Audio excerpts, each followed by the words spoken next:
Donc, on va travailler aujourd'hui sur Jenkins. Donc, on va passer à un nouvel outil qu'on va étudier aujourd'hui. Euh, non, ok.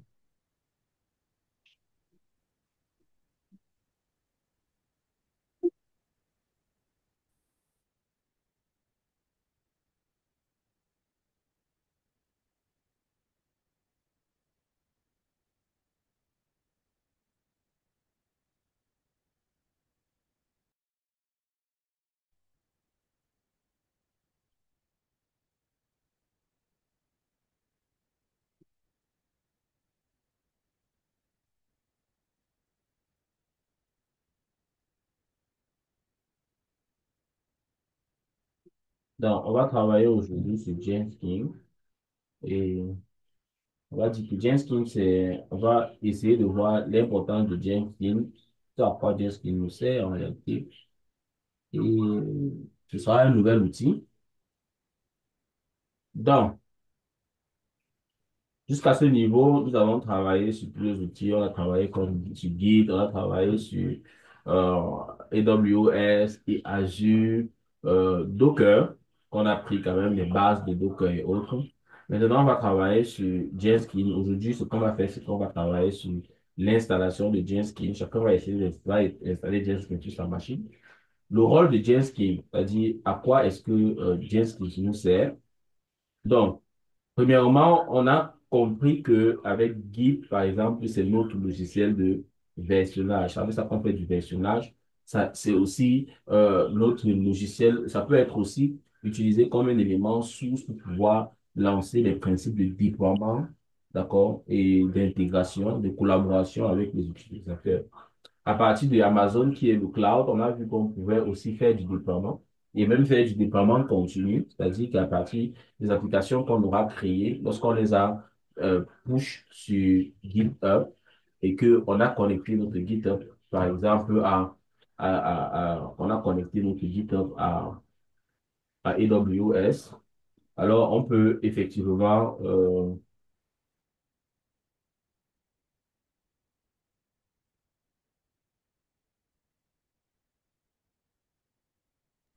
on pouvait connecter notre guide à partir du guide et dans AWS, où on pouvait utiliser Amplify, on pouvait déployer une application, mais cette fois-ci, déployer l'application en utilisant la source comme étant GitHub, ça nous permettait de pouvoir faire une continuité d'intégration et même une continuité de déploiement, parce qu'à chaque fois qu'on faisait une modification au niveau de notre repository, on pouvait constater que la modification s'appliquait aussi dans Amplify de GitHub, Amplify de AWS. Donc, Jenkins, maintenant, c'est un autre outil aussi.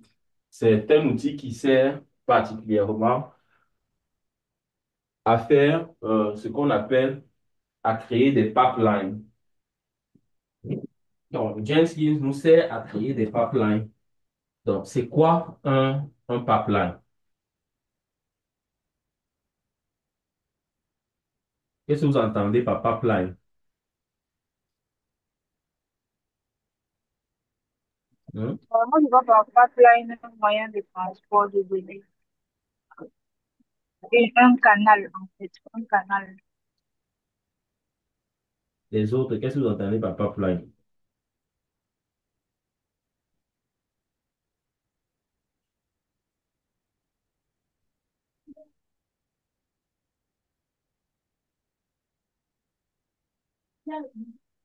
Madame, Hmm, qu'est-ce que vous entendez par pipeline? ah, aucune idée. Vous n'avez aucune idée de ce qu'on appelle un pipeline. Non. Karine, qu'est-ce que tu entends par pipeline?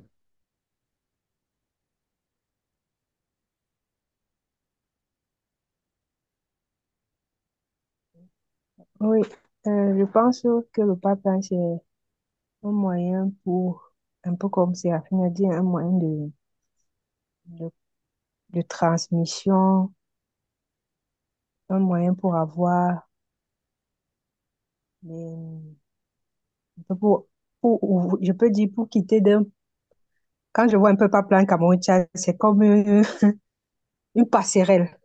Voilà, Mhm. une passerelle où les informations, où les données passent. Je dirais ça. Ok. Moi aussi, j'avais pensé au pétrole comme toi. Madame, s'il n'y a pas de pipeline en Guinée-Bissau, à Burkina Faso, Bon, alors, il peut y avoir, mais si j'ai pas une idée, il peut y avoir. Bon, faut dire que j'entends souvent, euh, en toute sincérité, je n'ai aucune idée là-dessus. ok. Donc, le pipeline, c'est en quelque sorte le canal dans lequel on transporte un élément, une valeur, parce que, ou bien une matière. Par exemple, on a ce qui est le plus flagrant, c'est en quelque sorte des pipelines pour le pétrole. Alors, Séraphine et Karine, pourquoi est-ce qu'on utilise le pipeline Tchad-Cameroun, par exemple? Je sais pas, c'est Tchad-Cameroun, c'est où là? Pourquoi est-ce que les gens optent pour le pipeline alors qu'en réalité, il y a bel et bien des manières de pouvoir transporter le pétrole? Ah, voilà, nous, on n'a pas le pétrole ici. Ah, d'accord. Pourquoi est-ce qu'on préfère, pourquoi vous pensez que le pipeline, lui, il est utilisé pourquoi? Bon, personnellement, je me dis que on a la possibilité de, je sais pas comment je vais dire, peut-être avoir un regard, savoir, ok, c'est quitté de tel point, c'est déjà à tel point, c'est déjà. Parce que si par exemple, ça passait par des camions, un peu comme SCDP fait, on peut facilement avoir des détournements, on peut facilement avoir des accidents, on peut facilement avoir. Alors que le pipeline, vu qu'il est, je veux dire quoi, c'est un canal déjà établi, tout le monde peut suivre le transport du pétrole à chaque étape et savoir facilement à quelle étape il y a un souci ou pas. Donc, c'est ce que je me dis. Ok, Karine. Je pense que c'est un moyen sûr et aisé. C'est aisé, c'est plus rapide aussi, je pense, pour avoir accès au pétrole. Qu'est-ce que ça garantit en fait?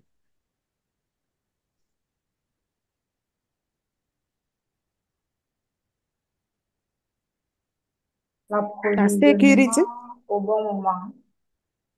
Oui, madame, allez-y. C'est pas, c'est pas la sécurité. Il y a la sécurité, Mhm. oui.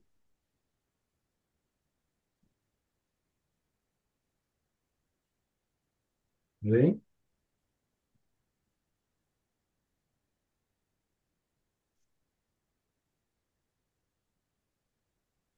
Vous me parlez de réfléchir, vous avez des listes qui tapent. Réfléchissez et continuez. Moi, je ne comprends pas.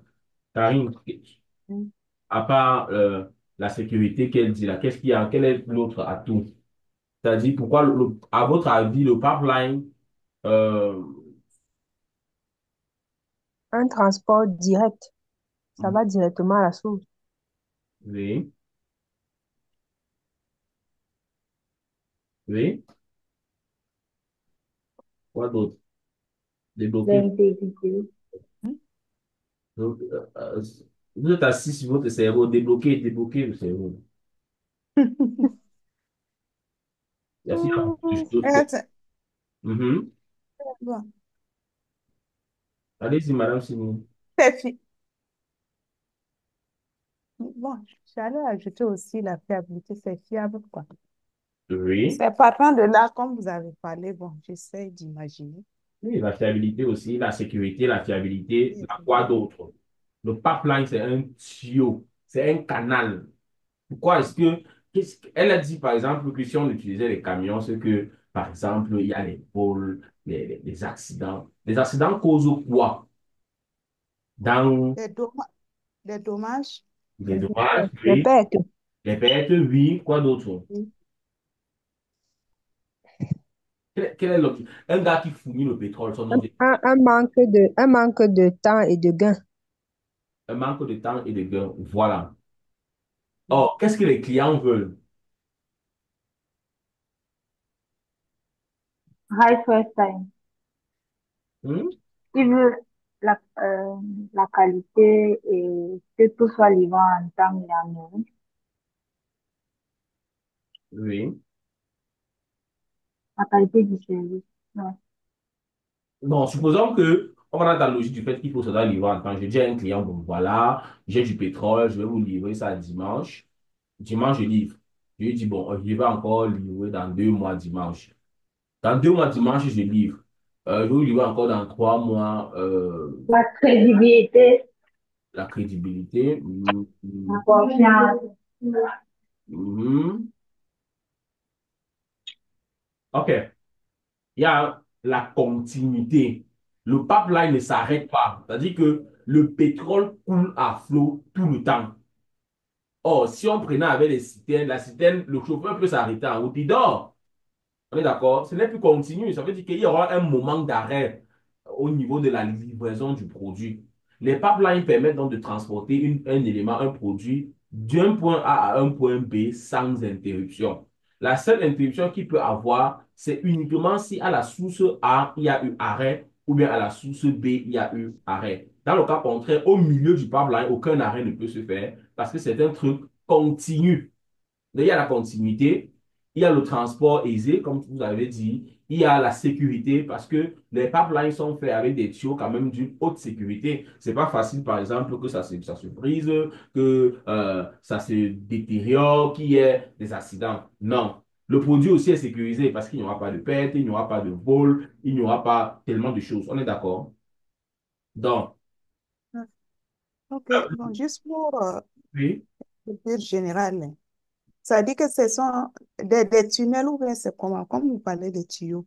C'est oui. juste pour me Pipeline cultiver, hein. en anglais, en anglais, c'est pipeline, mais en français, ça veut dire tunnel, ça veut dire tuyau, conduit. On est d'accord? Mhm. Maintenant, ça, c'est dans le domaine du pétrole. Maintenant, ramenons à un autre domaine qui est le domaine de la production logicielle. Dites-moi en quoi est-ce qu'un pipeline nous sera utile?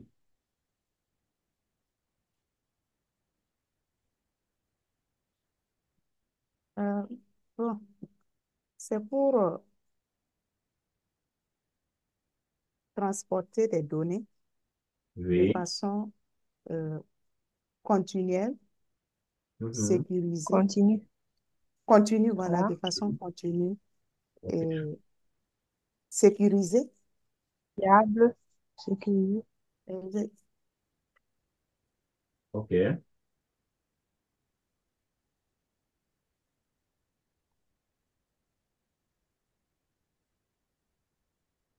Ça, c'est Madame Signé, hein. Les autres, c'est quoi?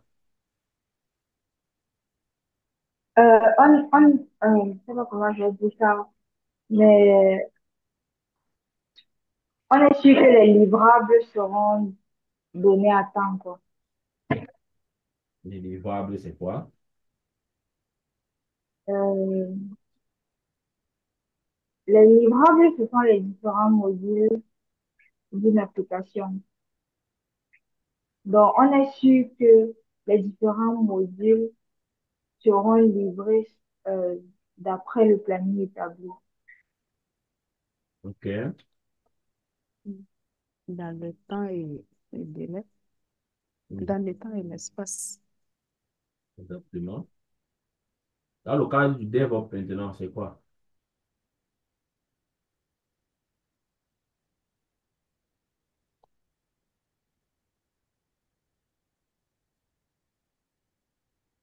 Bon, quoi, je vais essayer, je Hein? ne sais pas si c'est ça. Oui, vas-y. Mm. Vu que le pipeline, c'est deux parties qui doivent coopérer, je me dis que peut-être, pardon, le DevOps, c'est deux parties qui doivent coopérer, je me dis que peut-être le pipeline peut être un canal de communication qui fait en sorte que les deux parties collaborent de la bonne façon pour que le produit final soit celui demandé par le client. D'accord. Une méthode. Le rôle du DevOps, c'est quoi? En tant que DevOps, ton rôle, c'est de faire quoi? En tant que DevOps, mon rôle, c'est de m'assurer que les développeurs et les opérationnels se comprennent sur ce qui est attendu. OK. Donc, en gros, donc, on nous dit que Jenkins, c'est un serveur d'autorisation. D'accord? C'est un serveur d'automatisation.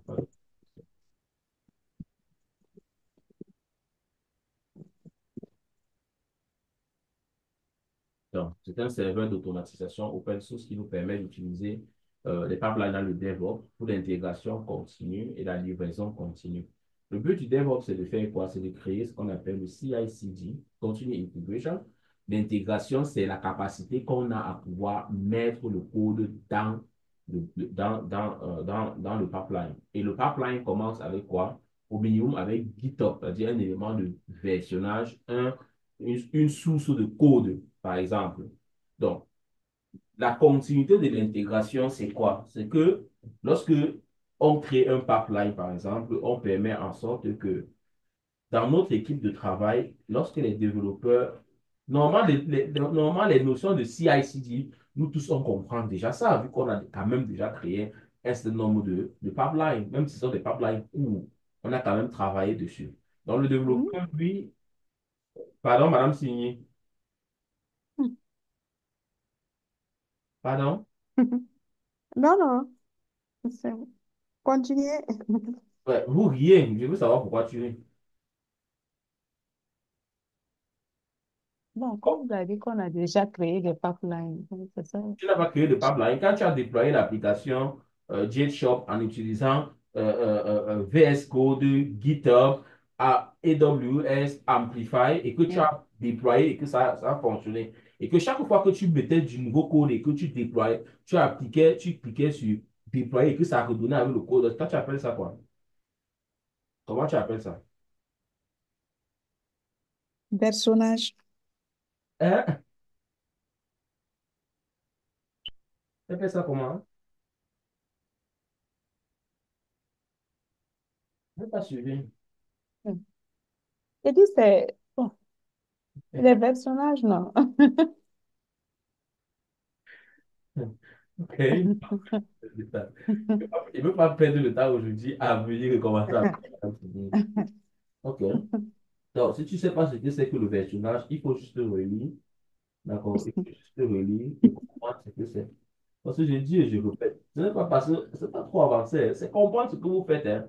Parce que demain, si, par la grâce de Dieu, si vous trouvez un truc et qu'on va te demander c'est quoi le pipeline et que tu réponds que c'est, bon, voilà, c'est le versionnage. Bon, c'est pas trop. C'est pas trop. L'interview va tourner très court. Ils vont te dire que, bon, voilà, ils vont garder ton CV, ils pourront te rappeler à tout moment. Reste scotché. Oui. Mais tu vas tellement rester scotché que ton oreille va faire mal. Non, c'est un peu ça. Il faut comprendre ce que tu fais. Il faut comprendre. C'est pour ça que tu vois, on fait les choses, on refait chaque semaine. Parce que le but, c'est de comprendre. Mais vous avez la bonne habitude de ne rien lire. Bon, moi, je ne sais pas, vous venez alors pourquoi? Si vous êtes le, Le DevOps, ce n'est pas quelque chose, c'est pas facile, hein. On ne dit pas DevOps, on dit DevOps ingénieur. Ça veut dire que tu dois avoir la capacité de réfléchir comme un ingénieur. Et l'ingénierie, c'est quoi? C'est la capacité de créer. On est d'accord? Tu dois être capable de créer. En tant qu'ingénieur, ton rôle, c'est de créer, c'est de trouver des solutions, c'est de faciliter les choses, c'est de manager, c'est de trouver la possibilité de pouvoir, en quelque sorte, réduire l'impact humain sur le processus de standardisation ou encore de création industrielle. C'est ça le rôle des ingénieurs. L'ingénieur, son rôle, c'est de créer la machine qui permet, par exemple, de découper. On a des gars qui découpent le manioc avec les couteaux chaque jour, ils raclent le manioc et tout et tout. Ça leur prend 6 heures de temps. L'ingénieur réfléchit que, bon, comme ils coupent le manioc avec le couteau, est-ce que je peux créer une machine qui peut, par exemple, couper le manioc à leur place? Ça réduit le temps de travail. On est d'accord? Aller à l'hôpital, à l'époque, quand tu veux, par exemple, t'occuper d'un malade, pour tourner un malade au lit, tu devais le porter avec ta main pour le tourner. Les ingénieurs ont dit que, mais bon, si on laisse les infirmiers et les soignants tourner les malades tous les jours, mais ils auront mal au dos. Finalement, après, sur 10 ans, on aura au moins 100 000 infirmiers qui ont les douleurs lombaires et qui ne pourront plus travailler. Donc, créons une machine qui permet de prendre le malade sur le lit, le soulever et le déposer au sol. C'est ça le rôle de l'ingénieur. L'ingénieur, c'est quelqu'un qui réfléchit à trouver des solutions pour standardiser les choses. On se rappelle en premier, on faisait la standardisation et la taylorisation. Ça, c'est l'ingénierie. Donc, si tu dis que tu es DevOps ingénieur, ne me dis pas que tu es DevOps ingénieur quand tu n'as pas peut-être la volonté d'ouvrir ton esprit pour pouvoir non seulement déjà prendre des notions nouvelles, mais aussi arranger tes notions de telle manière que tu peux créer quelque chose de nouveau. Et même seulement suivre et lire. Parce qu'il faut lire. Quand on écrit là, il faut que tu lis, il faut que tu comprennes que lorsqu'il a par exemple parlé de AWS ou de Amplify, on était en train de faire le déploiement d'applications. On a déployé, mais en déployant, qu'est-ce qu'on a fait? On a créé un pipeline de déploiement. C'est-à-dire qu'on partait à partir de VS Code qui était sur notre machine en local. On faisait un versionnage de notre application au niveau du GitHub. GitHub récupérait la version et mettait la version à la disposition de AWS qui est déjà le cloud. Parce que je demande maintenant que est-ce qu'on a déjà étudié le cloud? On me dit non. Mais pourtant, tu crées les machines virtuelles tous les jours. C'est toi qui crée, qui déploie les applications sur AWS tous les jours. C'est toi qui crée les machines Ubuntu tous les jours. Ça, c'est le cloud computing. Ça veut dire que si quelqu'un te demande demain, ben voilà, est-ce que tu connais ce que c'est que le cloud computing? Tu vas dire, ben non, nous on a fait GitHub, on faisait du versionage. Non, c'est Mm. pas. OK? Donc, le DevOps, c'est quelqu'un, c'est un ingénieur. Son rôle, c'est de faire quoi? C'est de s'assurer que dans le principe de production logicielle, il y ait moins d'intervention humaine. Parce que les interventions humaines dans le processus de création créent des erreurs. Parce que l'humain est imparfait, c'est normal. Donc, le plus on automatise les tâches, le moins on a des erreurs, le plus on peut contrôler, on peut savoir où est-ce qu'il y a un problème et on peut facilement agir au cas où il y a un problème. Donc, nous, en tant que développeurs, on est ingénieur, on nous dit, bon, nous, on veut comme développeur d'entreprise, on veut que vous venez automatiser les tâches. Comment est-ce qu'on le fait? On a des outils qu'on utilise pour le faire avec. Moi, j'ai GitHub, c'est un élément de versionnage. Il me permet de faire quoi? Je sais que dans la production de logiciels, il y a au moins deux types d'équipes qui travaillent. Il y a l'équipe des gars qui développent, l'équipe des gars qui opérationnalisent les actions. Opérationnaliser veut dire quoi? Je peux créer une machine, quoi. Je la crée, je la dépose là. Mais en réalité, il faut un opérateur. Tu n'as même vu, par exemple, une grue ou un caterpillar rouler seul. Il y a un opérateur qui s'assure que la grue fonctionne. Il y a un manuel pour pouvoir lire comment est-ce que je vais déplacer la grue, monter. Ça, c'est l'opérationnalisation. Mais ce n'est pas le gars qui conduit la grue qui a créé la grue. Je ne sais pas si on se comprend. Mhm. Ce n'est pas celui qui crée la Oui. grue qui conduit la grue forcément. Lui, il crée et il dépose. Maintenant, on forme d'autres gars pour pouvoir manipuler. C'est ça l'opérationnalisation. Mais toi, maintenant, en tant que développeur, ton rôle, c'est de manager les deux équipes-là. Et pour les manager, un gars, un développeur, ne vois pas parce que nous, on ouvre VS Code ici, on ouvre une application Angular. Angular, ce que tu vois là, ce n'est même pas 1% du développement web. J'ai même le 0,75%. Ce n'est pas le développement web là-bas. On ne fait absolument rien. Je ne sais pas. Je sais pas. Séraphine peut vous expliquer. Le développement web, c'est une école à part. C'est ça que je vous dis toujours que je ne peux pas vous dire que je vais vous enseigner le développement web. C'est toute une école. Donc, quand tu vois un petit peu développeur, opérationnaliste, là, c'est deux écoles différentes. C'est-à-dire que les gars qui vont développer, ce sont des développeurs, ce sont des programmeurs. Apprendre la programmation, c'est être capable de pouvoir écouter, comprendre et lire les langages informatiques. C'est-à-dire, quand tu te rappelles, quand tu étudiais l'information, tu parlais de 1, 0, 0, 1, le langage machine et tout, comprendre. Comme tu as vu, on fait les scripts, on faisait les scripts dernièrement.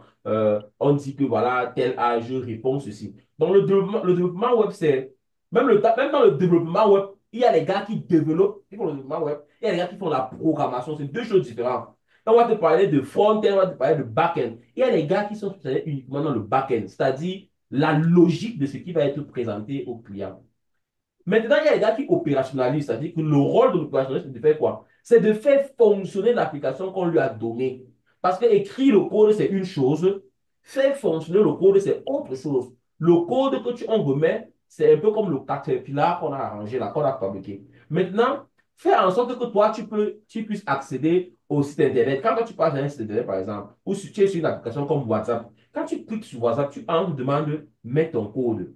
Quand tu mets ton code, le code va dans un système, ça part dans toutes les données de tous les WhatsApp qu'il y a sur la terre là, et ça va cibler là où toi tu te situes, ton mot de passe, ça t'identifie.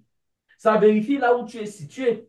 C'est même pour ça que par rapport à la diviloterie, moi j'ai pensé que ce n'est pas mieux, il ne faut pas que je joue pour les gens. C'est mieux que vous jouez là où vous vous situez. Parce qu'effectivement, les machines sur lesquelles tu joues, bip, pour montrer l'adresse IP de ta machine peut signaler que tu es soit en Afrique, soit aux États-Unis. Tu vois un peu? Ça peut être un critère de non-sélection, on ne sait pas. Parce que l'informatique, c'est complexe. Donc, tu ouvres WhatsApp, tu cliques, tu écris un message, tu envoies. Il y a un gars qui a développé. Il a écrit, il a arrangé le back-end. Il a dit que lorsqu'on va cliquer ici, ça va partir. Je veux que le système réponde que le message a été envoyé. Ça met 2 points. Mais il faut un serveur dans lequel qui s'occupe de la logique du fait que si elle a envoyé à qui? Elle a envoyé à sa mère. Sa mère, WhatsApp ne connaît pas ta mère. WhatsApp connaît un identifiant qui est relié à ta mère. Il faut donc une logique pour que lorsque elle envoie le message, que le message quitte d'ici, ça va au satellite, ça cible l'ID de sa mère, ça crypte le message et tout et tout. Donc, tu vas voir que dans WhatsApp, donc, il y a des gars qui sont là pour le développement, il y a des gars qui sont là pour opérationnaliser, il y a des gars qui s'occupent de la sécurité. Ce qui veut dire que quoi? Le message que tu envoies à ta mère ne peut pas être lu par une autre personne que toi et ta mère. C'est-à-dire que les deux téléphones qui ont fonctionné. Donc, il y a une logique derrière. Maintenant, toi, en tant que DevOps, ton travail, c'est de t'assurer que ces deux entités-là travaillent sans interruption. Ce qui veut dire que quoi? Ton rôle, ce n'est pas de porter le message, aller donner chez quelqu'un. Non. Ton rôle, c'est de t'assurer que quand le gars qui est en train de taper le code pour pouvoir écrire WhatsApp, lorsqu'il finit de travailler et qu'il dit j'ai fini de travailler là, si vous regardez WhatsApp, WhatsApp a fait une nouvelle mise à jour peut-être depuis lundi. Depuis lundi, il y a une nouvelle mise à jour sur WhatsApp. Je ne sais pas si ça, la mise à jour est effectionnelle, est déjà effective chez vous.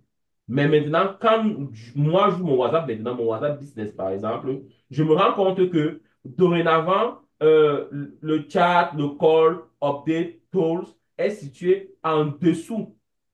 D'accord? Ils ont créé une barre de tâches en dessous pour pouvoir avoir accès à ces éléments-là.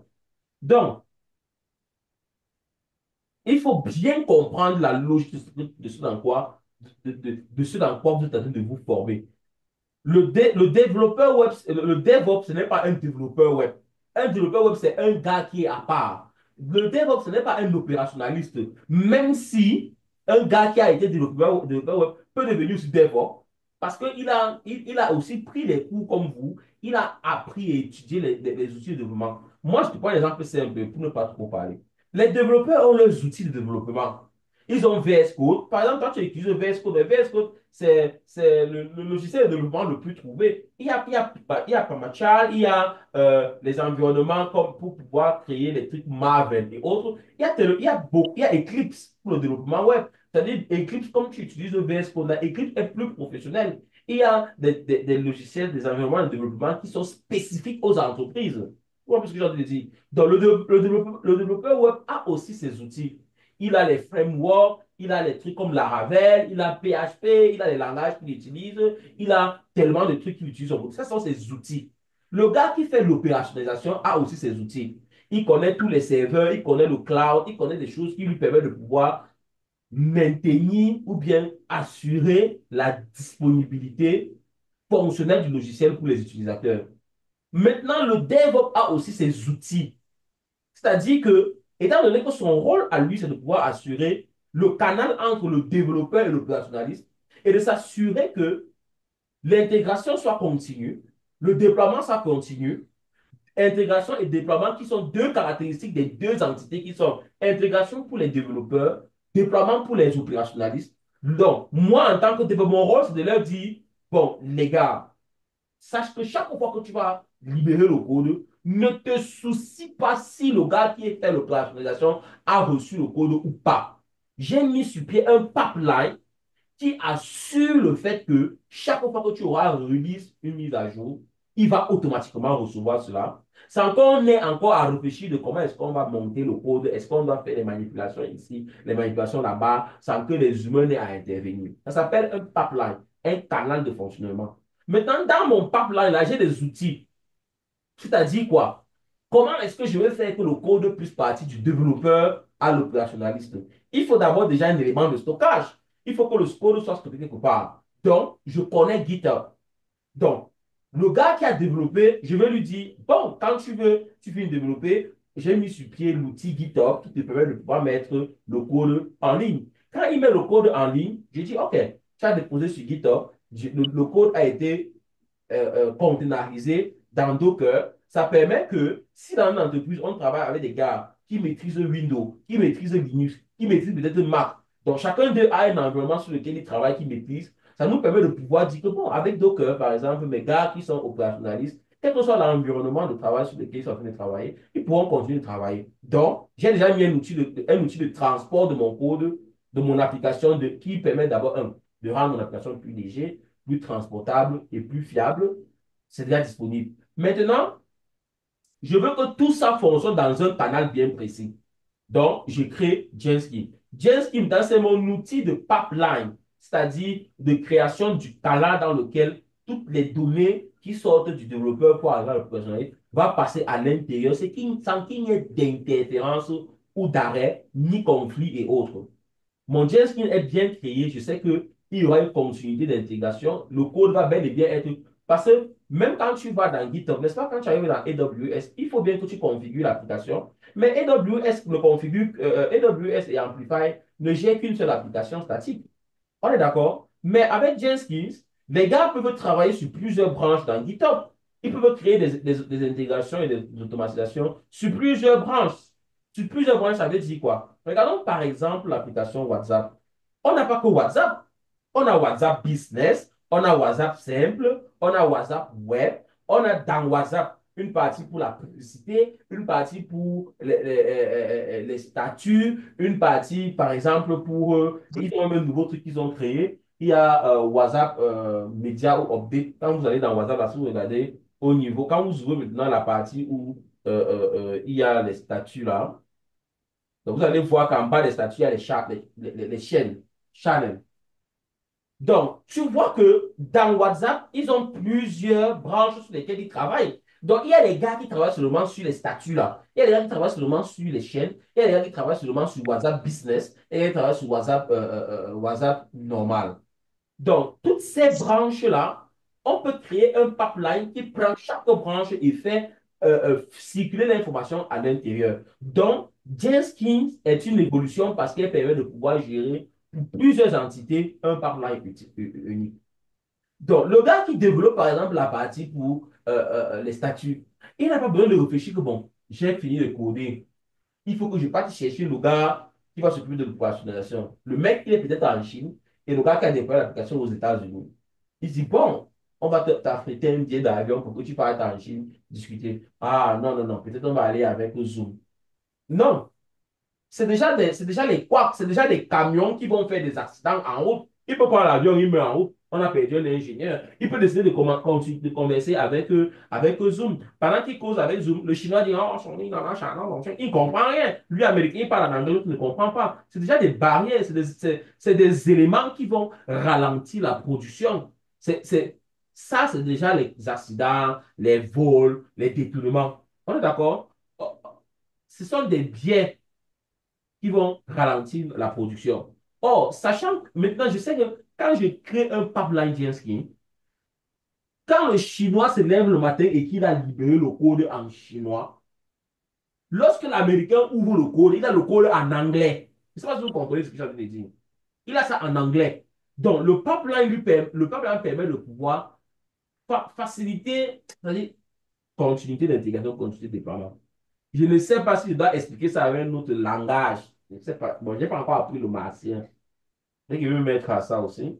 Comprendre. Mais sinon, avec tout ce que je viens de dire là, c'est pour vous mettre dans l'environnement, dans ce sur quoi on est en train de travailler. Vous n'êtes pas développeur, vous n'êtes pas opérationnel, vous êtes des DevOps, vous êtes des personnes qui vous occupez de créer la continuité d'intégration, la continuité de déploiement dans la production logicielle en utilisant des outils précis de personnage pour Git et GitHub, GitLab, en utilisant des outils de containerisation comme Docker, des outils d'orchestration comme Kubernetes, des outils de création d'infrastructures as code comme Terraform ou encore des outils de création de pipeline comme Jenkins. Quand vous maîtrisez les différents logiciels là, vous êtes un DevOps. Vous pourrez créer des pipelines, vous pouvez faire la continuité la continuité de choses, créer la containerisation orchestrée et autres. C'est ça le truc, c'est ce qu'on veut que vous appreniez. Maintenant, les autres vont se charger de créer les codes, ils vont se charger opérationnaliser. Votre rôle sera de vous assurer que tous ces gens-là communiquent sans problème, leur code circule de façon fluide. Chaque fois, nos clients aussi sont satisfaits, les mises à jour sont disponibles à temps. Donc, aujourd'hui, on est avec Jenkins et je disais que Jenkins, le rôle de Jenkins, de Jenkins, d'accord, c'est de vraiment créer, c'est-à-dire un processus de création, je ne sais pas comment je vais vous expliquer ça pour vous comprendre. Ça permet de créer le pipeline qui nous permet de pouvoir assurer les principes de continuité d'intégration et de déploiement. Son rôle crucial dans l'automatisation des différents étapes de développement logiciel et de la construction et des tests jusqu'au déploiement du code en production. Voilà son rôle. D'accord? Jenski a un rôle crucial parce que Jenski est capable de détecter la mise en place du code depuis GitHub, par exemple, ou GitLab, code commit de AWS. Jenski détecte le code. Dès que le code est mis directement, il récupère le code et il distribue le code dans les différents éléments d'opérationnalisation.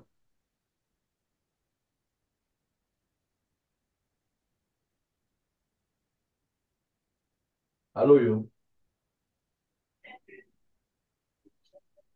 Non, je suis occupé.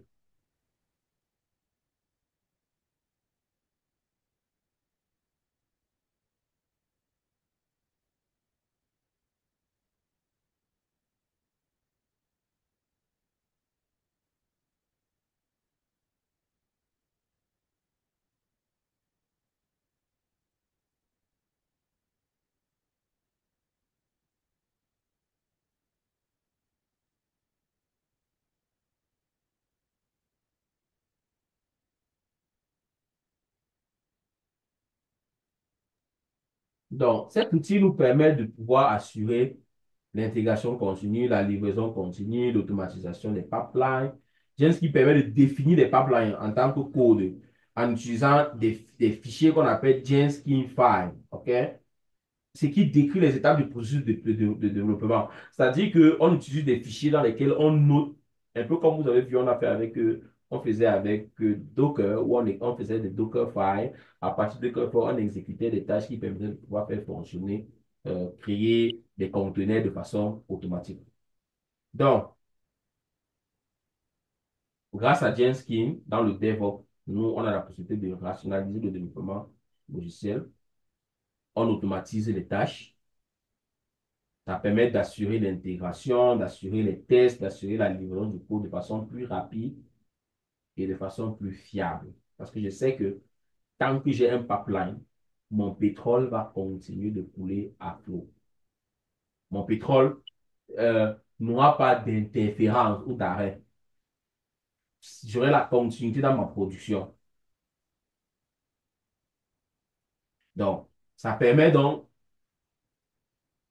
aux différentes équipes de développement, ça peut être les développeurs et les opérationnalistes, ça leur permet de de se concentrer sur l'écriture du code. D'accord? Pendant que Jenkins, lui, il gère les tâches répétitives en arrière-plan. Hmm? C'est-à-dire que si, par exemple, chaque fois que je lance mon code, euh, je dois, par exemple, envoyer le code, après, je vais aller sur GitHub, je vais pas créer une autre version. Je peux lancer le code sur Docker. Quand Docker a lancé le code, je peux encore m'assurer que j'ai lancé le code sur Kubernetes, par exemple. Je m'assure que j'ai lancé le principe sur Ansible. Après, je m'assure que chef est en train de déployer. Donc, ça te crée, ça prend, je sais pas, ça prend un temps. Tout ce qu'on veut là, c'est réduire le temps qui est pris là. Or, lorsque je sais que j'ai codé, parce que j'ai cliqué sur push, j'ai fait git push, je n'ai plus besoin de me casser la tête. James qui va récupérer ça, aller créer un conteneur avec, prendre dans Docker, déployer maintenant sur Kubernetes, mettre l'orchestration. Il va s'occuper de créer ce pipeline. Donc tout ça va cycler dans le pipeline parce qu'à la fin du pipeline, on aura un résultat fini. D'accord. Si ça, Madame Sini, Oui, coach. explique-moi ce que c'est que James Key. Tu te demandes la question avec tout ce qu'il est bavardé là. James Key, là, ça nous sert à quoi?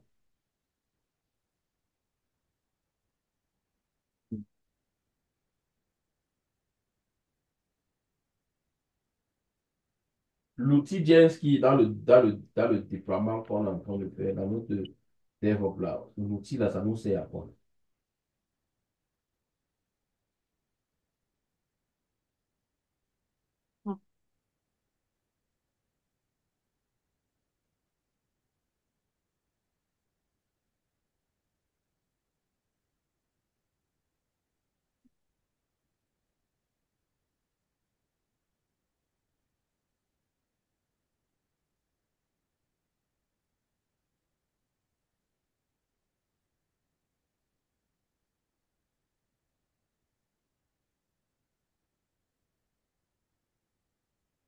Donc, James Key, c'est notre outil d'intégration continue. Voilà. On demande c'est quoi James Key? Je dis que, premièrement, on a eu Git, qui était notre outil de contrôle de version. Maintenant, on doit étudier un outil de contrôle d'intégration continue. Bien, ce qui nous permet de faire l'intégration continue, c'est l'outil qu'on utilise dans le DevOps pour pouvoir faire le CI, donc continuité d'intégration. GitHub, c'est pour le versionnage.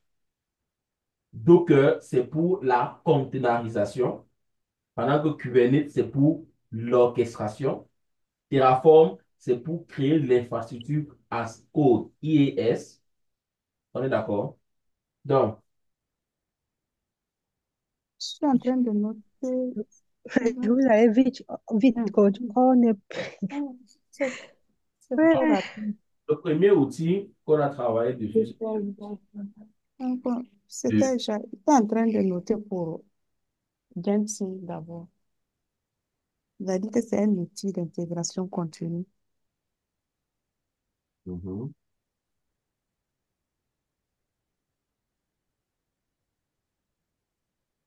C'est un serveur d'automatisation open source largement utilisé dans le pipeline DevOps. Donc, le rôle crucial de Jenkins ici, c'est de pouvoir assurer la continuité d'intégration, le CI.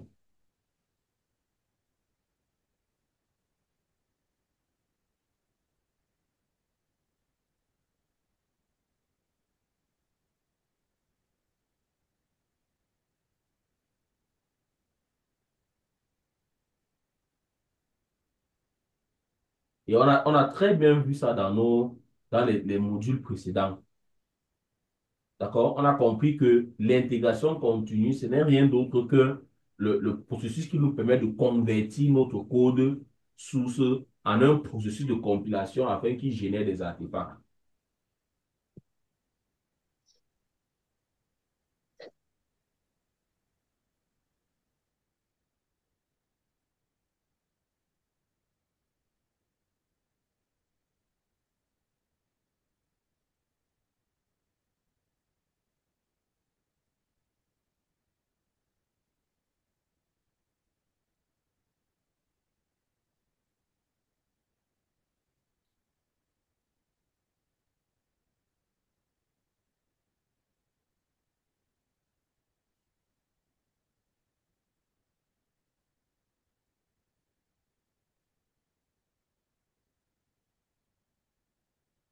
Vous savez ce que c'est qu'un artefact, non? Moi, non.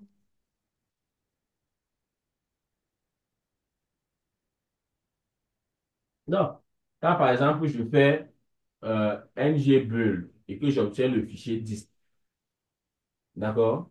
C'est un artefact parce que c'est ce fichier-là est le fichier qui est utilisé, qui est déjà compilé et qui est prêt à être déployé.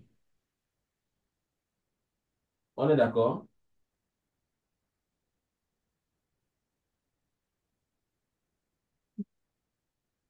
Pas compris. Je n'ai pas compris. Quand je fais ngbuild, par exemple, je travaille sur JShop, par exemple, j'ai tout le fichier avec moi. Maintenant, je vous dis que au moment où on veut faire le déploiement, on fait toujours, on crée un artefact, c'est-à-dire qu'on crée le fichier déployable, c'est-à-dire un fichier qui contient au moins l'élément HTML index qui va permettre l'indexation pour que les moteurs de recherche puissent indexer. Je vais dire ça simplement. Un artefact, je dis très simplement pour que on ne s'abrouille pas. Lorsqu'on est dans le contexte du développement logiciel et sous des pipelines, d'accord, l'artefact fait référence à un fichier ou un ensemble de fichiers qui a été généré au cours du processus de développement. Ceci, parfois à la suite de la compilation, ça peut être du test, ça peut être du packaging d'une application. Comment comprendre ça? Par exemple, lorsque je fais ngbuild, on a quand même déjà déployé ici. On avait des logiciels qu'on ne pouvait pas déployer parce que ce n'était pas build. D'accord? On ne pouvait pas déployer. Quand tu es sur AWS et dans Amplify, pour que tu puisses déployer, on te dit qu'il faut d'abord au moins se faire npm install. Après, tu fais ngbuild. Le ngbuild, là, c'est le processus de compilation de l'application afin qu'on obtienne un élément simple qui peut être déployé par les outils de déploiement. C'est pour ça que quand, par exemple, on faisait le déploiement ou la création d'applications sur Azure, par exemple, lorsqu'on configurait, il fallait qu'on aille dans configuration et qu'on aille mettre le chemin vers le document dist. Parce qu'on ne veut pas que Azure ne peut pas se permettre de déployer toute l'application de base. Parce que c'est lourd. Or, avec le build, on crée un artefact, d'accord? On crée un artefact, on crée un fichier compressé qui est prêt à être déployé. Ça, l'artefact. Donc, Jenkins, son rôle, c'est d'assurer la continuité d'intégration. L'intégration ici, pour nous, c'est le processus qui nous permet de convertir notre code source en un processus de compilation afin qu'il génère des artefacts.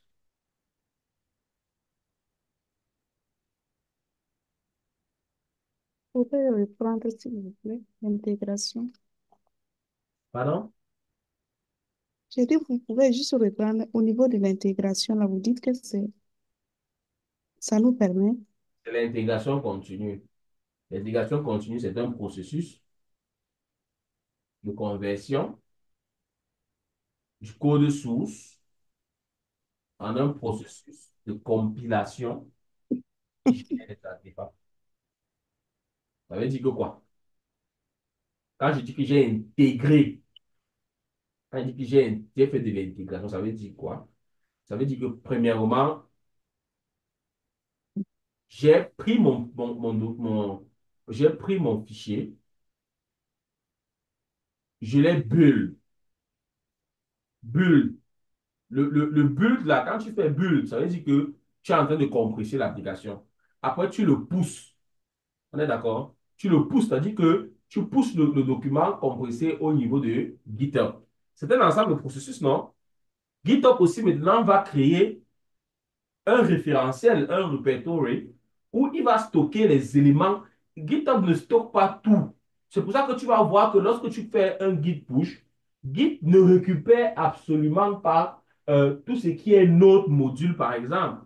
C'est pour ça que quand tu prends un projet sur Git et que tu veux l'exécuter en local, il te faut réinstaller comment on appelle ça, Séraphine? Il faut réinstaller les modules. Il te faut refaire npm install pour réinstaller les modules. Parce que Git ne prend pas tout. Git prend les éléments compressés. C'est pour ça que quand tu fais Git commit, tu compresses.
Je n'entends plus.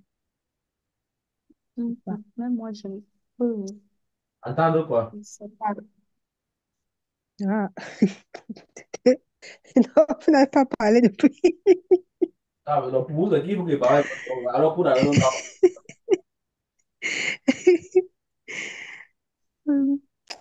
on parle, on laisse un instant pour que votre cerveau aussi puisse quand même réfléchir à ce qu'on a dit.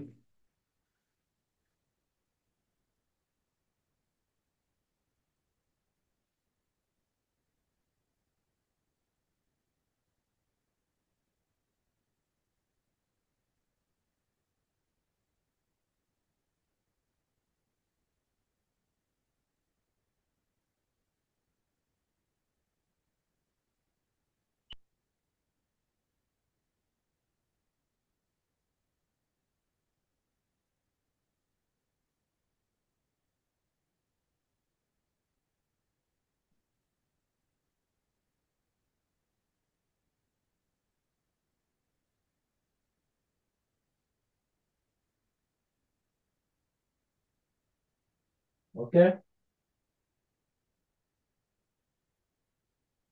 Donc, le site officiel de Jenkins est. Parce qu'on a dit que c'est un truc open source, non? Donc tout le monde peut accéder.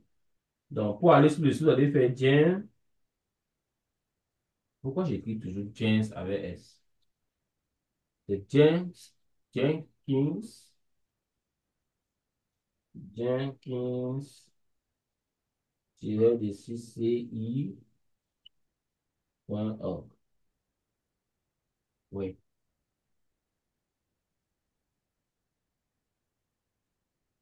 Voilà là où on va télécharger notre Jenkins.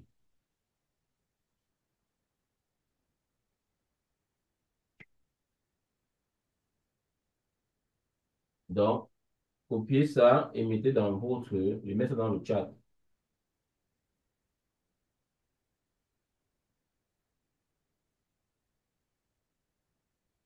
Voilà. Copiez ça, vous coulez dans votre navigateur et vous lancez.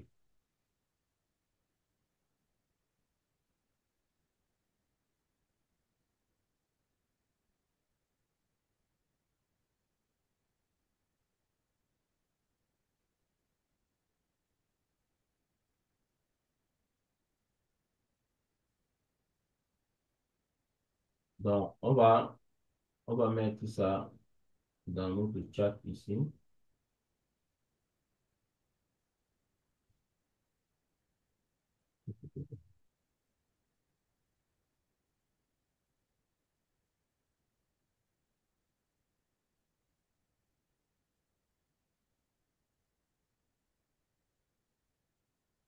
Donc, on va dire bien,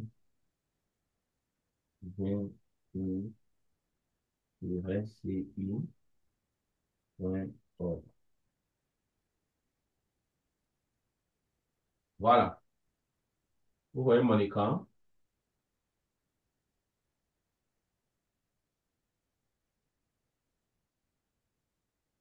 Est-ce que vous voyez mon écran? Oui, coach. Oui, oui, OK. Donc, avant d'installer Jenkins, il y a des éléments qu'il faut avoir. Donc, prérequis, les prérequis.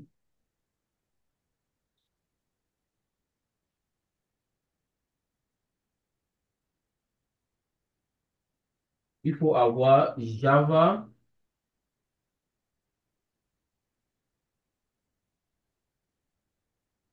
17 installé sur votre machine. Java 17 installé. Après avoir installé Java 17, il vous faut, il faut Tomcat, Tomcat 10. Non, c'est Apache Tomcat. Il faut Apache Tomcat 10. Avoir au moins 1 giga de disque dur disponible.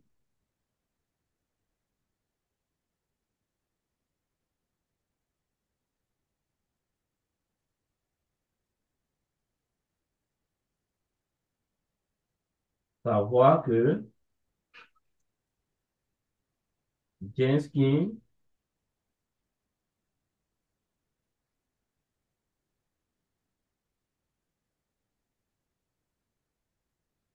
que Jenkins tourne sur, sur l'URL local, localhost, localhost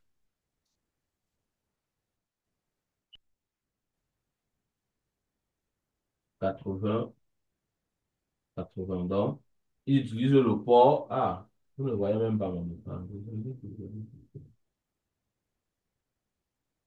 Donc, Jenkins, lorsque Jenkins est bien installé, il est fonctionnel sur l'URL localhost 80, 80.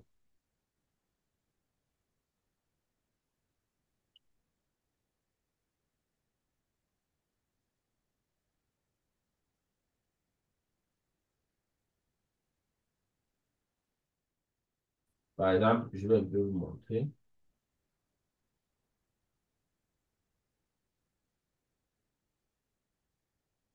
Là, par exemple, si je fais localhost, non, je veux localhost 80, 80,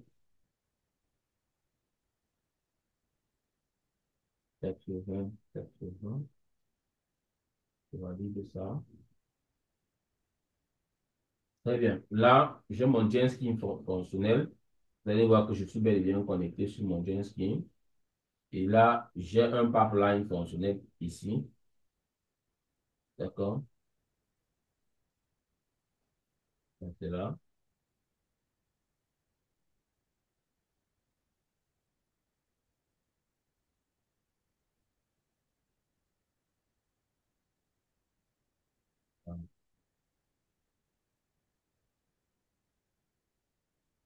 Donc, on va voir comment est-ce qu'on va installer Jenkins. Pour commencer, d'abord, ce qu'il faut faire en premier lieu, c'est d'aller sur Java et dire que vous voulez télécharger Java 17. Il est 16h34. Il manque 34 minutes. 15h. Donc, vous allez aller sur Java 17 et ah, on pratique en même temps. ce qui est bon, c'est que, et autre chose, c'est que lorsque vous voulez télécharger Java, vous devez avoir un compte Oracle. Donc, vous allez vous connecter à Oracle. Donc, je vais dire télécharger Java.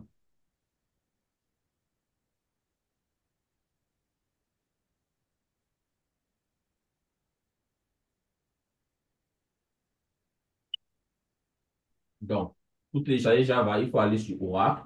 Parce que Java, c'est une production Oracle. Donc, quand vous téléchargez, vous regardez Oracle. C'est sur ça que vous cliquez. Vous allez chercher Java 17 ici. Ça dépend si c'est pour votre Windows. Vous allez descendre chercher Java, télécharger Java 17 HJDK. Ça, c'est pour Mac OS. Je veux Java 17 pour Windows 64. Pour Windows 64. Mac Windows 64. Donc, je vais prendre ceci. Donc, quand je clique dessus, ça va télécharger. Mais ce qui est cool, c'est que moi, j'ai déjà mon compte ici. Voilà, donc mon compte ici est ouvert. OK.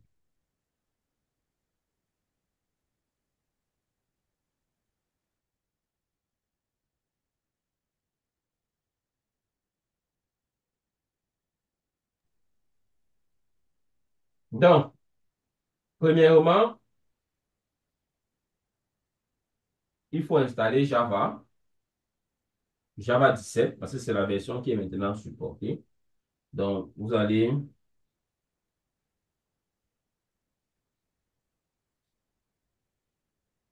dans Google, vous tapez.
Donc, tapez, tapez télécharger Java 17 et vous devez sélectionner Oracle.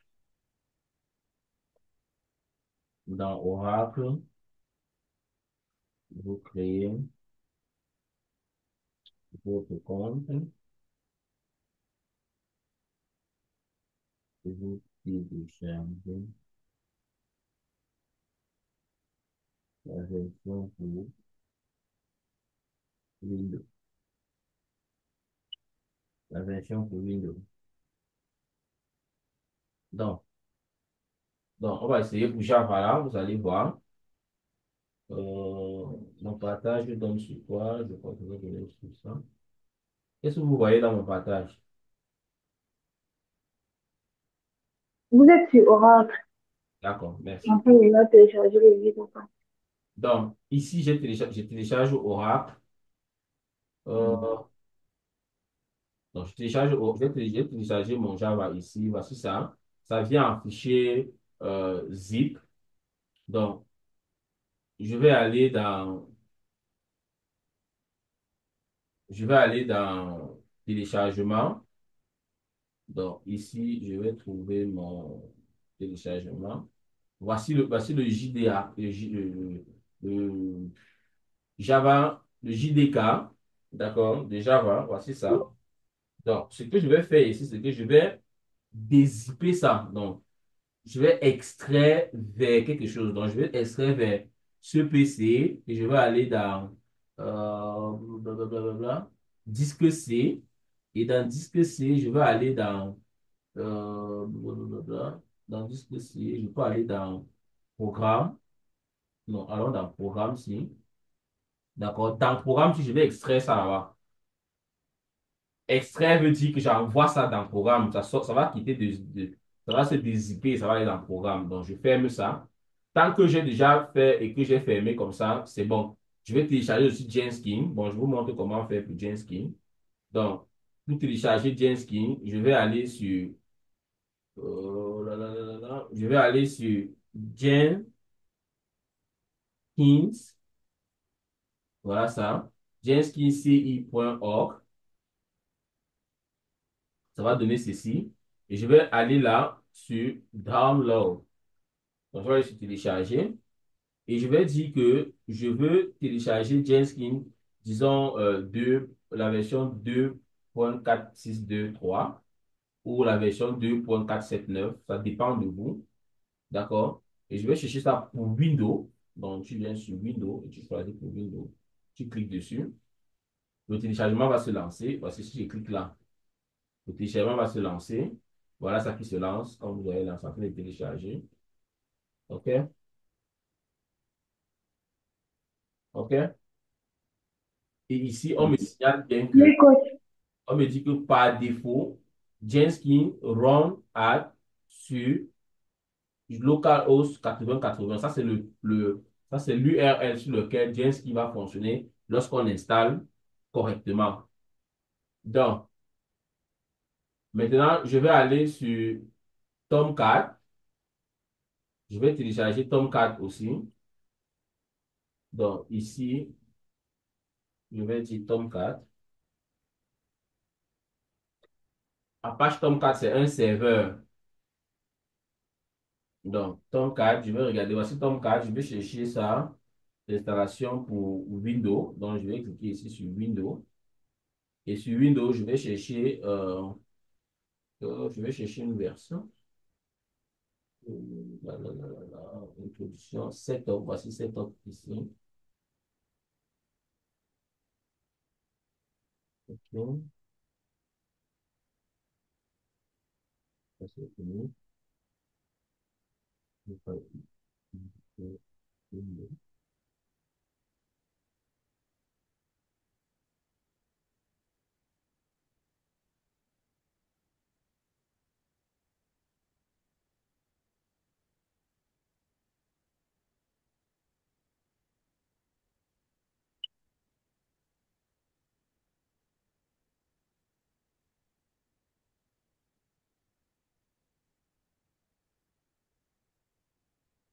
Apache Tomcat. OK. Je vais download. Donc, quand je clique sur download,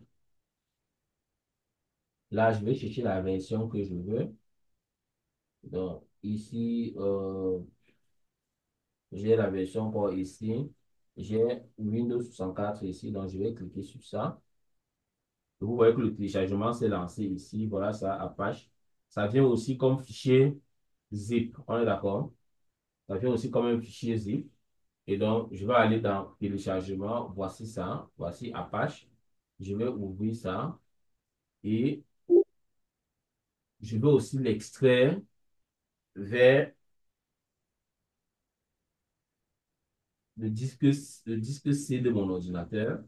Dans le disque D, je vais déployer et je vais chercher là où j'ai mis programme file.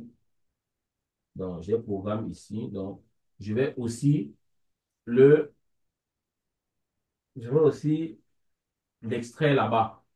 Donc, je vais ça là comme ça, c'est bon. Là, maintenant, je viens sur mon Genskin que j'ai téléchargé. Je lance l'installation. Je vais dire Next. Bon, on me dit que j'ai déjà une version de Jenkins. Donc, je peux d'abord remove ça. Je vais remove. Très bien.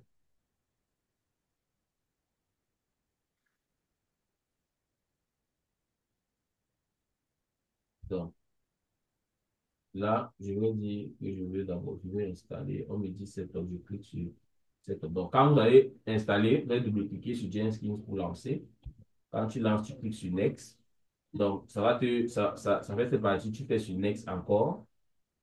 Et là, ça va te dire Run Service Local ou bien Run Service as Local or Domain User. Donc, vous allez prendre Run Service as Local. Vous allez mettre Next. Ici, ça va demander de tester le port 8080. Donc, vous cliquez sur Test. Tester le port, c'est bon. Je mets Next. Ça va me dire Select the path of Java Development Kit or Java Runtime Environment. Only Java 11 and 17 and 21 are supported. Donc, si vous prenez un Java qui est en dessous de Java 11, de Java 17, de Java 21, ça ne va pas fonctionner. Donc, ici, il faut que je cherche le fichier. Donc, si je mets Next ici, là, ça me dit que ça n'a pas trouvé. Donc, je vais aller sur Change. Je vais aller au niveau de mon CD.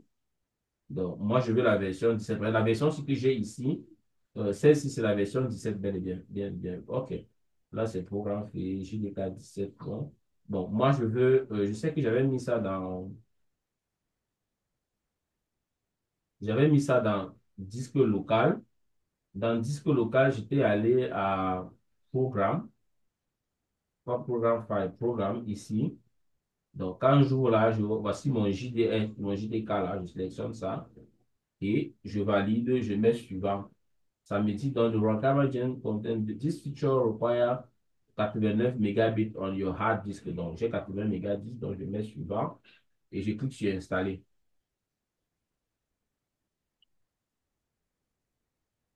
Passons que ça installe. Très bien. Là, mon Jenkins est installé, je clique sur Finish. Donc là, quand j'ai cliqué sur Finish et que j'ai terminé là, qu'est-ce que je fais? Je vais dire que je vais aller ici et je vais lancer le port 8080. Donc, je vais dire localhost 8080 et je valide ça. Je vais voir si ça va donner.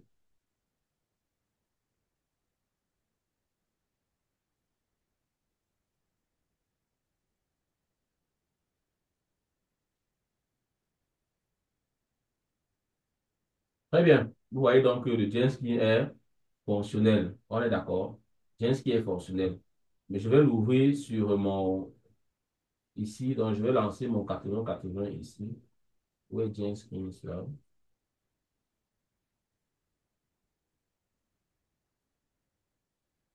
Très bien. Donc, si je mets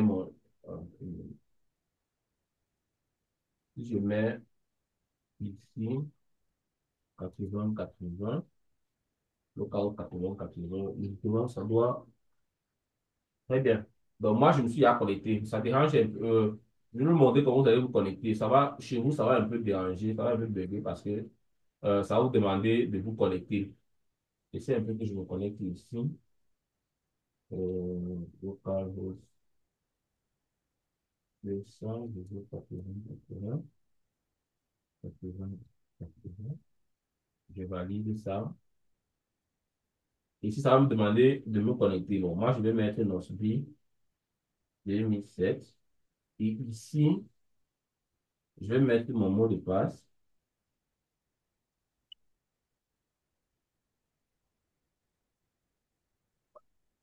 Et je vais me connecter. Voilà, vous voyez que ça me connecte. Moi, j'ai déjà créé mon mot de passe, je me suis connecté. Donc là, mon Jenkins est fonctionnel. À partir d'ici, j'ai configuré les bulles. Donc, allez-y, partagez votre écran. Je ne sais pas qui est déjà au niveau où il a installé ou qui veut montrer. Vraiment, une seule personne, ça va prendre 15 minutes, une seule personne. Et après, je pense que les autres vont essayer en semaine et on va. Pardon, demain. Oui, demain, les autres vont continuer. Donc, une personne qui est déjà au niveau où il a installé ou bien il est en train d'installer.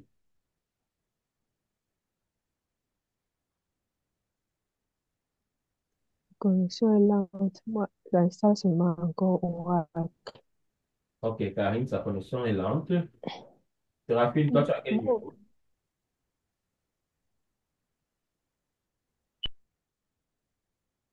Madame, si toi, tu as pu installer, tu as pu Oh, installer j'ai toujours le même problème là. la connexion. L'appareil, non, non, l'appareil, la touche dont je vous ai parlé, Ah, je d'accord, d'accord. n'arrivais. Oh. Mais tu as quand même compris ce qu'il faut faire, non? C'est-à-dire que pour pouvoir installer Genskin, tu vas sur genskin.org. J'ai mis dans le chat. Dans sur genskin.org, tu vas télécharger Jenkins. Donc, si tu sur download ou bien sur téléchargement, tu vas télécharger Gens. Mais avant ça, il faut d'abord télécharger Java 17, non?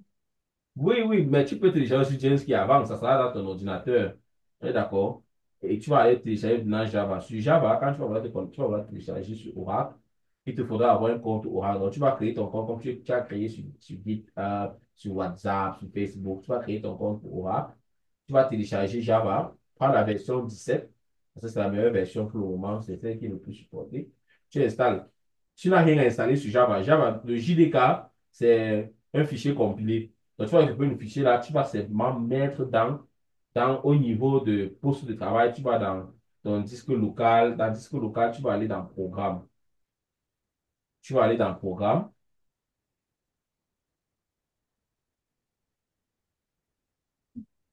Voici comment faire disque local. Disque local, c'est tu vas sur ce PC ou bien poste de travail pour certaines personnes. On est d'accord? Bon, moi, je ne sais pas ça ici. Mais pour accéder à ça, moi, il suffit que j'ai un fichier ouvert ici. Donc là, j'ai ce PC. Voici ça, ce PC, je clique dessus. J'ai mon disque local, je clique dessus. Dans mon disque local, j'ai ici là. Tu peux voir que voici mon Apache ici. Voilà mon Apache. Apache Tomcat. Ça, c'est la version 9 que j'ai ici. J'ai la version 9 parce que moi, je faisais la programmation avec Java. Donc, quand tu fais la programmation avec Java, tu as besoin de Tomcat. Tu vas utiliser Tomcat comme serveur pour pouvoir lancer le test de l'application. Donc, j'utilisais déjà ça à l'époque. J'ai ton cache ici, j'ai encore ça ici, j'ai le 10 là, j'ai tellement de versions, il va falloir que je supprime certains. Donc, ici, j'ai mon JDK 11. Donc, voici la version 11 que j'avais pris. J'ai pris tout à l'heure en journée quand je faisais mes tests. Maintenant, ici, dans le programme, tu te rappelles, j'ai pris, voilà, Apache, voici ce que j'ai mis voici mon Apache 10 ici. On a téléchargé tout à l'heure. Et voici mon JDK 17. Donc, je les ai tous mis dans le programme. Pourquoi? Parce que Jenkins aussi va s'installer ici dans le programme. Quand tu installes l'application, ça s'installe ici. Donc, je aussi mon Jenkins là. Je les ai donc tous mis dans le même fichier au niveau de disque local. Parce qu'il faut que tout ça soit disponible sur la racine, d'accord, de ton PC. On est d'accord. C'est vraiment, On peut, so- c'est pas on peut difficile. solliciter, oui, la procédure là. La procédure, je comprends pas. Même si, non, pour installer les Oui. différentes étapes que vous avez données, j'ai dit si, bon, je Je suis sais en train pas. d'enregistrer, donc une manière de vous envoyer la vidéo. Ok, ok, ok. Je voulais dire, ok, tu veux quoi? Le fichier? Non, non, bon, c'était la procédure. Plus, bon, la procédure là, si j'avais le chemin, là, bon, si j'arrive à résoudre un peu, j'allais tenter C'est pas de le difficile. faire. Regarde, tout ce que je veux, c'est que tu sais télécharger, ce n'est pas un problème. Donc, tu vas me télécharger Java, tu vas me télécharger Tomcast, Parce que, tu vas me télécharger Genskin. Voilà les trois éléments que tu dois télécharger. Genskin, tu vas sur le site web de Genskin, je te donne le lien du site web. Tomcat, tu vas aller dans le site de Tomcat et tu vas télécharger Tomcat. C'est simple, moi je te montrer. Je te remontre encore. Pour installer, tu vas dans Tomcat. Voici Tomcat. Quand tu vas dans Tomcat, tu vas aller sur téléchargement. OK, voilà, ça donne là. Which version do you want? On a Tomcat 11 qui est une version bêta. Tu prends la version 10. Quand tu cliques sur la version 10, ça t'ouvre cette page. Voilà ça. Tomcat 10 Software Developer. Tomcat, c'est un serveur, quoi. C'est un logiciel. C'est pour comment je te dis ça? Ça joue le rôle de serveur. Ça déclenche les serveurs. Ça te permet de faire des productions en local, voir comment tes applications fonctionnent. Bon, ça, vraiment, je sais que c'est un peu flou. Mais on a besoin de ça pour que le localhost 8080 la puisse fonctionner. Vous vous rappelez, si je fais un petit rappel, lorsqu'on a par exemple travaillé sur, lorsqu'on a envie de faire Angular et qu'on travaillait sur VS Code, lorsque par exemple on voulait voir le site web qu'on créait, on faisait Live Server. Live Server, c'est le serveur de VS Code qui est intégré, qui te permet de pouvoir voir ce que tu es en train de faire, d'avoir une sorte de résultat que l'utilisateur va voir en ligne. De la même façon, quand je fais ngServe, je lance le serveur d'Angular. Ça me permet de pouvoir voir le rendu de ce que je suis en train de travailler dessus. De même donc, pour faire fonctionner Jenkins, Apache Tomcat est le serveur qui me permet de pouvoir fonctionner Jenkins et de l'avoir sur le port 8080. Donc, tu vas installer ça. Tu viens sur Tomcat, Apache Tomcat, tu vas sur Download et tu arrives, tu choisis la version que tu veux. La version la plus acceptée, prends la version 64 bits parce que ça va facilement fonctionner dans les environnements. Donc, et tu prends pour Windows. On est d'accord. Tu télécharges ça, ça va arriver sous forme de fichier zip comme ça. Dans le fichier zip maintenant, il suffit juste que tu dézippes ça. Ah, moi j'ai WinRAR. WinRAR, c'est le fichier pour dézipper. Le zip, c'est quoi? Un fichier zip, c'est un fichier qui est compressé. On est d'accord? C'est compressé. Donc, moi, j'utilise WinRAR. Comme tu vois, c'est comme un tableau là. Ça s'appelle WinRAR. Si tu n'as pas WinRAR, tu vas aller dans Google tout simplement et tu télécharges WinRAR. C'est simple. Tu tapes WinRAR. Voici WinRAR. Voilà ça. Tu tapes de la note WinRAR, c'est gratuit.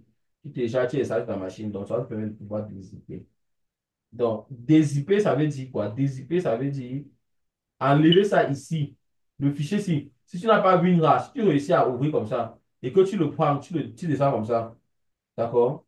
Tu mets ça quelque part là, ça va dézipper.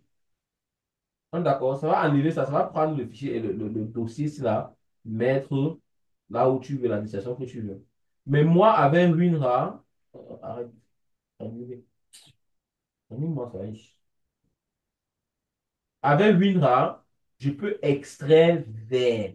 Donc, on me dit extraire vers une destination. Donc, au lieu de prendre ceci, je pouvais par exemple ouvrir d'abord ce PC ici, aller là, aller sur Programme. D'accord? Quand je place ça comme ça, je viens maintenant ici, dans WinRAR, je prends ça, il fait comme ça. Je pousse. On est d'accord? Je pousse ça ici. Ça va me pousser ça. Ça va pousser ça à l'intérieur. C'est tout. Tu vas trouver ça là, comme ça.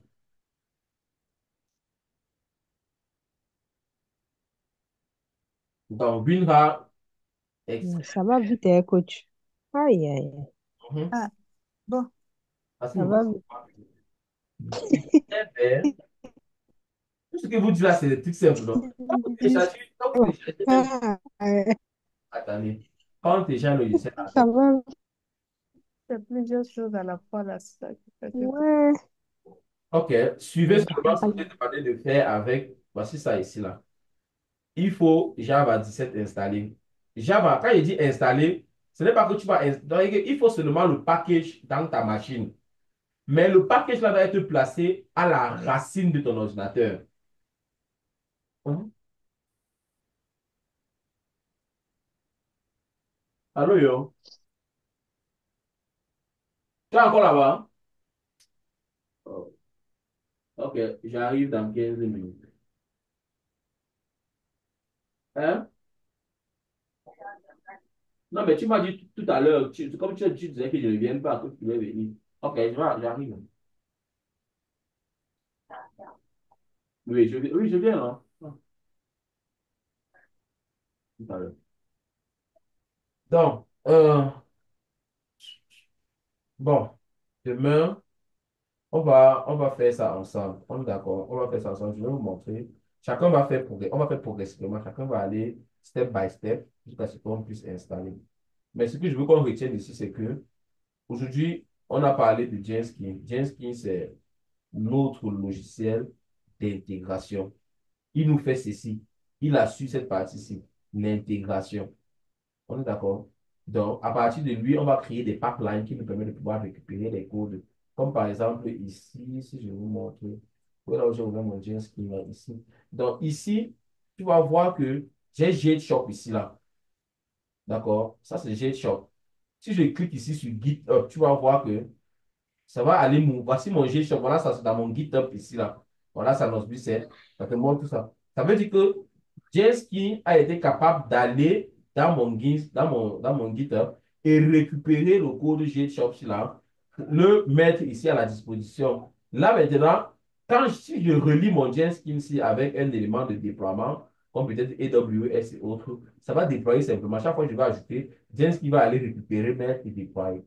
Donc, on retient quoi ce soir? On retient que le nouvel outil on travaille dessus, c'est Genskin. C'est notre outil d'intégration continue. On est d'accord? Pour l'installer, d'accord, on va sur genskin.ci.org. On récupère le setup. Le setup, les prérequis. Parce que je vous ai dit par exemple que lorsqu'on vous dit par exemple que est-ce que vous connaissez utiliser Git, vous ne répondez pas à oui. Vous dites d'abord que oui, je connais utiliser Git, mais avant tout, je dois d'abord configurer mon environnement de travail. C'est comme mon environnement de travail dans GitHub. Par exemple, il faut que j'installe Git sur ma machine, que je crée un compte GitHub, que sur ma machine, par exemple, j'ai les éléments pour pouvoir créer un répertoire, et ainsi de suite. Je configure mon environnement de travail. Pareillement, je vais installer Jenkins, il faut que je prépare mon environnement de d'installation. Il me faut d'abord Java, parce que sans le Java-ci, mon Jenkins ne va pas fonctionner. Donc, on installe ceci, on installe Apache et on installe, on sait qu'il nous faut au moins 1 giga de disque dur disponible. Ça nous a pris 89 mégas tout à l'heure. Et il faut aussi savoir que lorsque je vais lancer Jenkins, je le lance sur le localhost 80. OK? Ça va? Ok. Et il n'y a pas, Seulement quoi? moi-même, je ne savais même pas qu'un jour, vous pouviez utiliser GitHub jusqu'à faire des guides artistes. Moi, je ne savais pas. Je ne savais pas. Donc, si vous le faites aujourd'hui, ça veut dire que vous avez pris la peine d'apprendre. Donc, ceci, c'est une nouvelle, c'est aussi une nouvelle, comment on dit ça? Un nouveau challenge. Non, ce n'est pas le challenge la même. On a un canal de ici. Donc. Mm.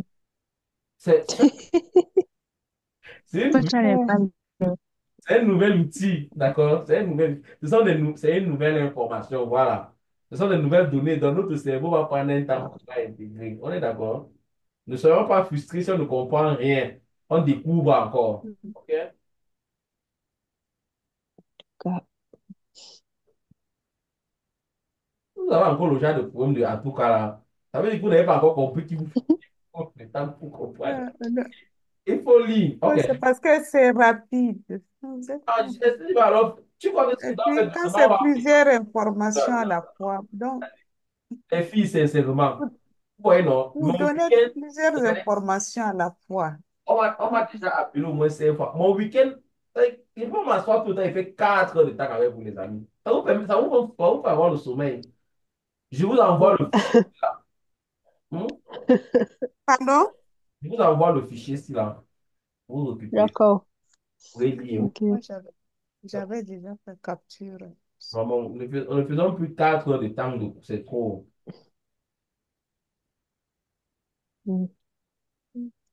Mhm. OK. J'envoie ça dans le chat. Et vous récupérez. Et on se dit à demain. Non, attendez, je vous le Mm. chat. Demain à quelle heure? Demain à quelle heure? Alors que le Hmm. Seigneur va nous réveiller, non? Hmm. Demain disons 14 heures. 14 heures de chez moi, il sera 15 heures, 16 heures, 17 heures, 18 heures. Il sera 19 heures chez vous. Non, coach, pardon, à 20 heures. Ok, 20 ça va encore même trop bien pour moi. Ça permet, ça va m'amener. Donc, demain, 15 heures de chez moi, 20 heures de chez vous, 19 heures de chez Madame Sinini. Ok? Ok, Madame Sinini. Ah, on va essayer. Madame Sinini. Oui. Non, je ne Mais vous sa ai voix ne pas sort plus. dérangé aujourd'hui. Hmm? La voix, Madame Sinini ne sort plus. Tiens, ce qui est là. Pardon? Je ne vous entends pas. J'ai dit que ta voix ne sort plus, Madame Sinini. Il y a quoi? C'est petit James Skin là qui te fait peur. Il n'a pas le niveau. Non. Est-ce que tu sais que Docker est plus difficile que James Skin? Ah, j'ai même pas encore fait Docker là.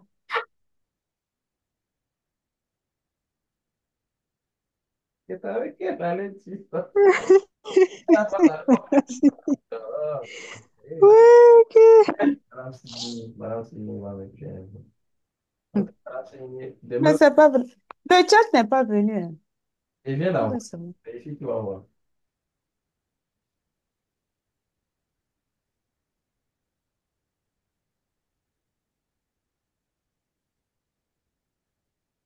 Luna, Mhm.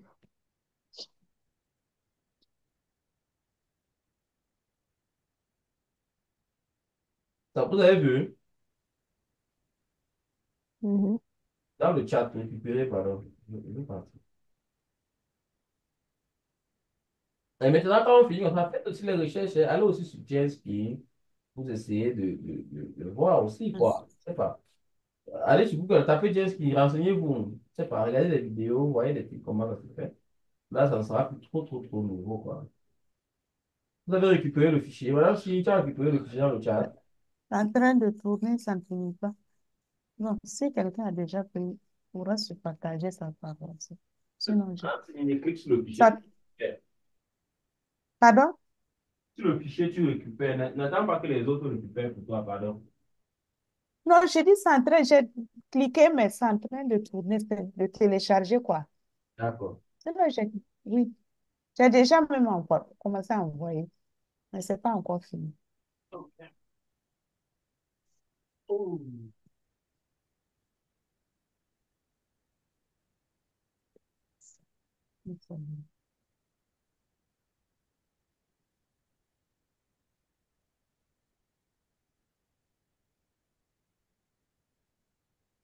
Vous n'êtes pas encore prêt. Ceux qui veulent partir, je ne vais pas parler pour vous. Hein.